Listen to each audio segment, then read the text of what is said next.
right, Colombia travel tips. I've done 2 trips in Colombia. This one, I'm on my final day. It's been a month, and a couple of years ago, I traveled for almost 2 months in Colombia. So based on this, let me give you a little bit of advice. My first tip is not to underestimate the size of Colombia. If you compare to other destinations, for example, Costa Rica, it's like 10 times bigger than Costa Rica. So when you're looking at a map and you're creating a travel route, keep that in mind, because you may think, I'll just go from Santa Marta in the north to Bogota in the center, and I'll just catch a bus and it'll be easy. That's a 22-hour bus. So this is a big country. There are 2 ways to deal with this. One is to think of your travel route in terms of clusters. So if you have 2 weeks to spend, maybe you just want to stick to one region. That reduces the overall travel time spent, and you'll have more time to enjoy the country. The other way to deal with it is to take flights. Domestic flights are actually quite cheap in Colombia. Check out the budget carriers that are here, because there are some really good deals out there. I normally don't like to fly around everywhere. That's not my style. But in Colombia, you may find it useful to still take a domestic flight every now and then. Secondly, don't feel obligated to do the same itinerary that is on every travel blog. It's very noticeable on forums and Reddit and other places that everyone just adds the same 5 or 6 places to their travel route. And that's a shame, because Colombia has so many places to go. Like, I feel overwhelmed, and I've been to a lot of places in Colombia, and I'm like, oh my God, there's so much to see. So, you can feel free to be a little bit more creative and create a different route that maybe appeals to your specific interests. The Pacific coast is amazing and underrated. There are so many nice places in the coffee region besides Salento, and yeah, it's worth being a little bit more creative and trying out maybe the second category of locations that are known but maybe are not among the first 3 or 4 places that everyone goes.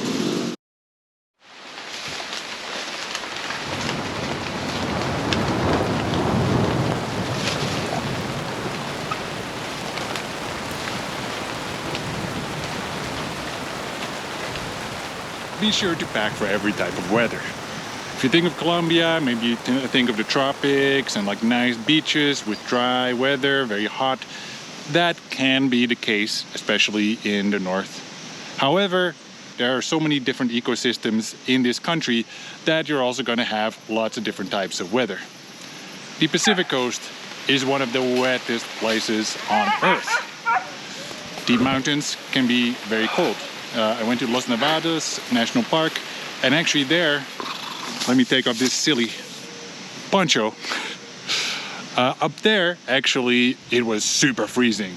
So I was there just for 1 day, so I just layered up everything I had. I had a hoodie and some long sleeves, and I tried to wrap up as much as I could, but it was so cold, and luckily we went to a thermal bath at the end of that day, so I could heat up a little bit at the end. But if you plan to do trekking through the mountains, be sure to bring some warm clothing, because it will get cold.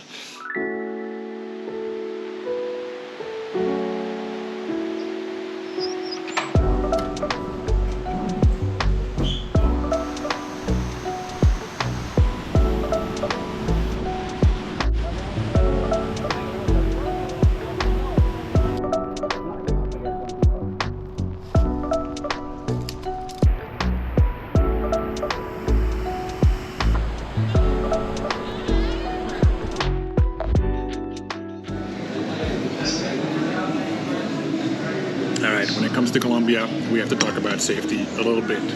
Now, of course, we have to generalize. I would say that most areas of Colombia are as safe or safer than other countries in South or Central America. If you are comfortable with traveling in Peru or Ecuador or Costa Rica, then you should be comfortable with traveling in Colombia as well.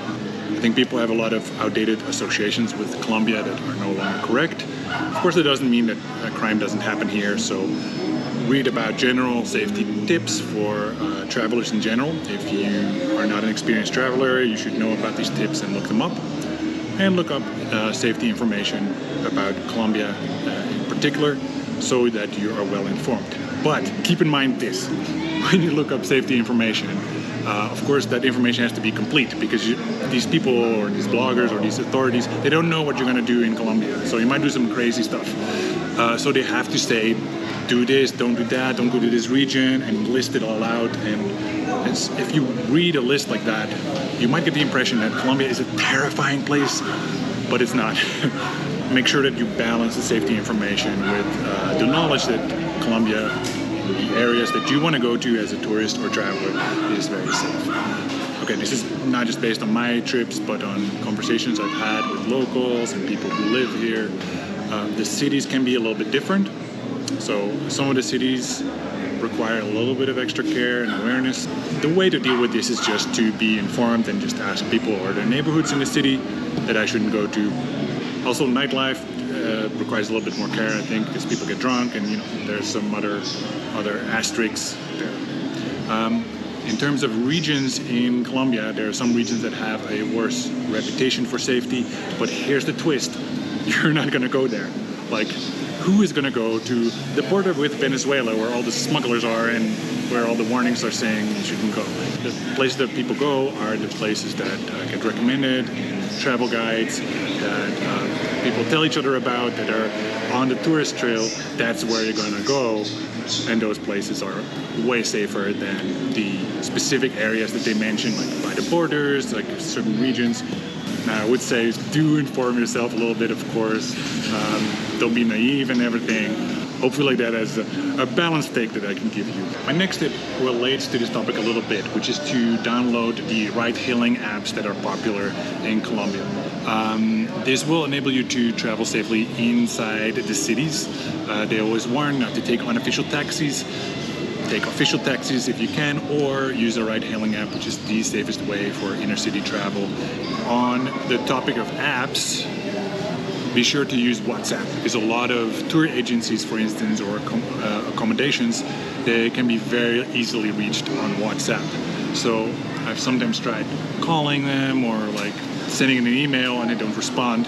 But if you add them on WhatsApp and just open a chat, you say, hey, are you doing the hike tomorrow or whatever, they'll very quickly be able to give you an answer.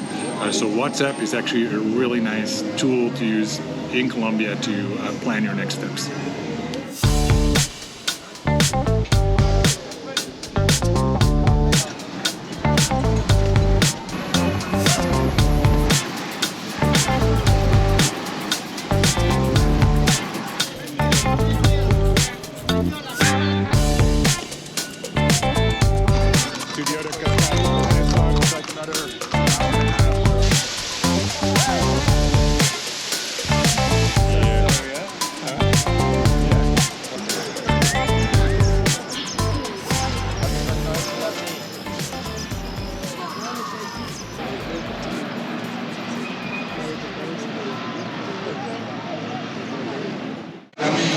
If you want to eat cheaply and eat well, then it is worth looking for the menu del dia, which is a set meal that you can often find for lunch, which involves a soup, a main, and usually lemonade or some kind of fruit juice. And this is really good value, usually around 10,000 pesos, and it's pretty delicious. On a similar note, you can use the bakeries really well if you're on a budget. I'm not really on a budget on this trip, but still, the bakeries are really good, and for very little money you can get lots of delicious things. Like I had one coffee bread with like jam and some cake as well, and it cost like 1,000 pesos, which is like 25 cents basically. So you can fill up pretty well for very little money.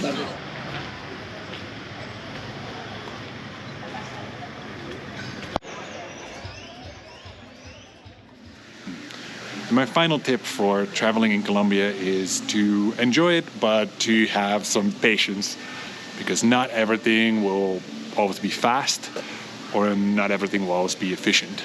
Now, this point gets exaggerated sometimes a little bit when I say, in South America, everything is mañana, mañana, and everything is slow. It's kind of true, but actually on this trip, least in terms of transportation, everything has been pretty efficient. Like I just arrive at the bus stop and within 10 minutes I've got my next bus. But yeah, there's always a chance of things not happening exactly the way you expect them. So on this trip, for example, I went to a region that had a lot of mudslides and such, and there was a lot of road work, so I ended up having some pretty significant delays. And now apparently the road is closed, and the way to do it here is they close the road for 2 hours one way, and then close it for 2 hours the other way. So we may be stuck here for 2 hours waiting for this road to open. Oh, and my connecting bus that I had in mind, and someone advised me in the town, apparently that is not going to happen, that doesn't exist. So I have to travel to a further city and then go all the way back up again. So today is going to be the least efficient route that I've taken in a long time. This is going to take a whole day when on the map, as the crow flies, it is basically 3 hours. There are a lot of vultures here in these trees around us. Maybe they're waiting for us to die of hunger as we wait for this bus to go. Also, when I arrived in Medellin, it turned out like all the public transportation was just in chaos. It turned out I was there on the day of the Virgin Carmen, which is the patron saint of transportation, which meant that on that day, all the bus drivers were like too busy zigzagging across the road and honking and shooting off fireworks from the bus to actually get people where they want to be in any kind of reasonable time. When there are delays, just gotta take that as part of traveling in South America. I would just say that maybe if you have a flight or something really important, put a bit of extra time there to make sure you can cope with the delay. Those were my 10 tips for traveling in Colombia. If you want inspiration for your trip to Colombia, check out my blog and check out my channel for lots of travel ideas for Colombia. All right, ciao for now.